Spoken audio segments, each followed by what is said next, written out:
And The Flash issue 786 is written by Jeremy Adams, with art by Amanke Nahulpin, colors by Jeremy Cox and Peter Patazis, and letters by AW's Justin Birch. And this issue opens up with the JSA and the Titans talking amongst themselves about how best to deal with Slade's army. It's then that Arsenal brings up that Slade's army is kind of scattered all over the place, and it's going to be really hard to kind of hit so many locations within a reasonable time frame. Enter the Flash family, who is set to run point on the majority of these missions. We then get a few pages of the Flash family just kind of mingling with the Titans and the JSA and get some very interesting interactions, primarily Irie getting on Damian's nerves and Jay making fun of Arsenal's baseball cap. But it's not long before Linda tells Jay and Irie that she doesn't really want them involved, but instead of them complying, they basically talk their mom into joining them. So that when Wally walks up and Linda is telling Wally that, hey, the kids say I should use my powers to help, and so I'm going to do that, but just so you know, if anything goes wrong, if there is one hair harmed on these kids, you are sleeping on the couch for a month. So Linda says she's gonna go get changed real quick, and we get the reveal that Wally was also in on the kids attempting to get their mother to join them. And not too long after, Linda comes back in with her own Flash costume, leaving Wally's jaw dropped, and Jay saying the name Judy, of which when Jesse Quick asks if he's okay, Jay just says that he's fine, just feeling a weird deja vu. And so the Flash family is out, the missions have begun, and we get a very interesting panel of the Flash family doing what they do best, that is running and saving the day. And in one of my favorite panels, Linda getting to punch out Mammoth, who had actually kidnapped her children just a few issues earlier. And over the course of the issue, we learn a few things, such as there's been a mass breakout at Iron Heights Prison, of which all the inmates have escaped. And we lead into a nice section with Animal Man, his daughter Animal Girl, aka Maxine, aka Irie's best friend, aka that girl that Jay also does not like. And Animal Man and Animal Girl are in the middle of fighting some gorillas, of which the Flash family comes in and assists and pretty much solves the issue immediately. There's then a brief moment where Animal Man acknowledges that Linda's got powers, much to his intrigue and confusion. And just like that, the Flash family is called to yet another problem where they go to an island filled with Nazi zombies to help the likes of Wildcat, Power Girl, Hawkman, and Cyclone. And almost immediately as they arrive, Jay goes cannonballing into the Nazi zombies, of which Power Girl then comes down and shows him a very neat thing that he can do with his strength. That is the Thunderclap. So while Jay and Power Girl deal with the Nazi zombie situation, the rest of the Flash family heads into a building on the island where they meet Clarion, who's got some of the JSA trapped and admits that he's doing all this because he just simply likes the chaos. But while he's talking, it turns out that Wally West had drawn some mystical symbols around Clarion, which kind of made it so that he couldn't attack right away, but these symbols are only going to stop him momentarily as he begins really drawing in his power, and Wally sees that this whole situation is most likely going to blow. So they get the rest of the JSA free, get him outside just as the building goes boom. And just as the Flash family is heading off, Wally hears a voice within his mind saying, "You are not fast enough, Flash. Not for what's coming, not for the chaos, or the fraction," as he then gets a call to return to the hall as the Flash family runs off into the sunset and concludes this Dark Crisis on Infinite Earths tie-in. And there really is a lot to like within this particular issue. I mean, among the Dark Crisis tie-in stories, this is easily my favorite one. Because on one hand, the Flash family is great. This has definitely been one of Jeremy Adams' greatest strengths on this book.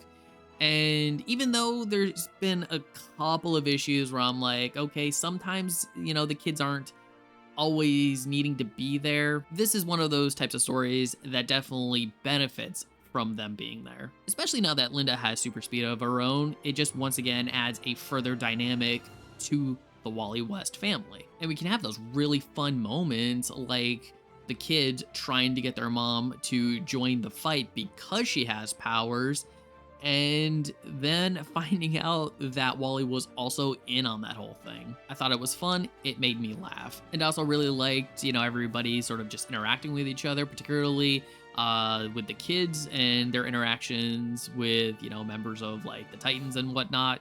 I just couldn't help but laugh with the interaction between Irie and Damien, as these two don't really know each other, but Irie is already getting on Damien's nerves. And to me, does feel a bit, sort of like in the beginning, how Damien felt towards John, where, it's like, okay, you kind of get on my nerves, but then they end up being best friends. And I remember for the longest time, after the Super Sons books have basically concluded and whatnot, that some part of me had always wished that, okay, well, if we can't have John Kent within, that kid age range, maybe we can kickstart Super Sons again, but this time have the West kids along with Damien. And of course, Jay himself has a couple of good moments within this story, particularly his interaction with Arsenal and just making fun of his baseball cap, saying, superheroes don't wear baseball caps. Why are you? And Arsenal's just like, I like baseball caps. What's wrong with it? It's funny dialogue because, these are things that we don't often think about. But I do remember the first time, Roy Harper came back as Arsenal. I did have to question a little bit, like, what is with the baseball cap? But then after a while, I just kind of forgot about it. So it was really funny, just sort of like watching Jay basically reach back into my own past memory and just pulling this one question out. And then just watching Jay have so much fun doing the thunderclap.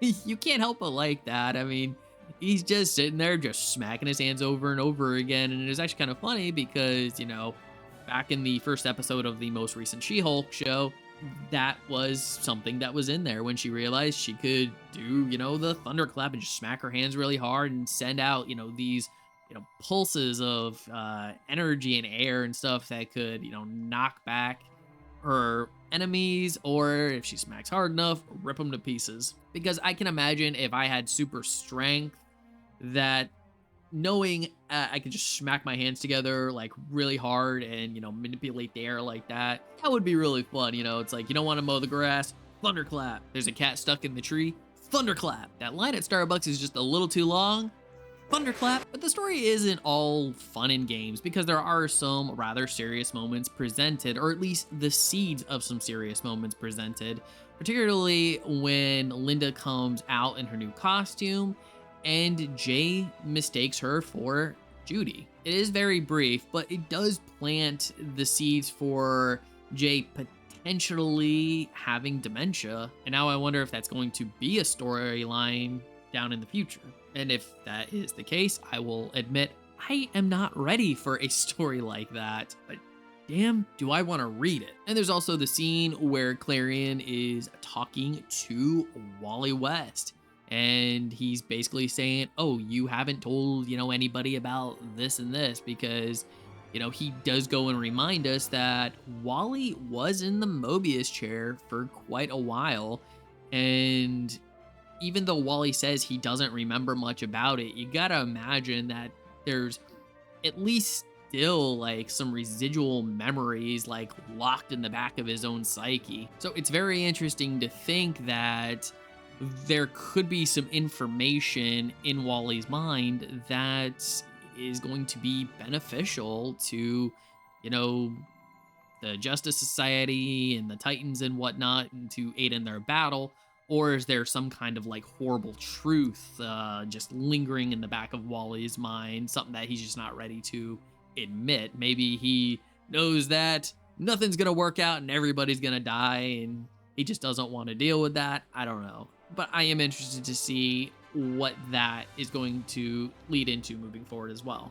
I mean, given that this is a Dark Crisis on Infinite Earths tie-in, it probably more so ties into that than anything else. But I don't know. We'll see. As far as the art goes, I'm okay with it here. I mean, it's really been no secret that I haven't really been in love with the artwork from the Jeremy Adams run of The Flash, because I am used to artwork that is more dynamic than what we've been getting, I guess you could say. It's just, occasionally there'll be a panel where I'm like, okay, the face looks a little weird, like the one where Linda is telling Wally that if anything happens to the kids, he's gonna sleep on the couch for a month. And I don't know, her face just, like, her nose is maybe a little lower than it should be, and almost to a degree without like any real facial lines there, just kind of makes her look more like a porcelain doll, I guess you could say. And it is small moments like this that do kind of pull me out of the book momentarily until I get to the next panel and I'm back in again. So overall, I really enjoyed it. It is my favorite of the Dark Crisis tie-in books for The Flash. There's again a lot of fun to be had here,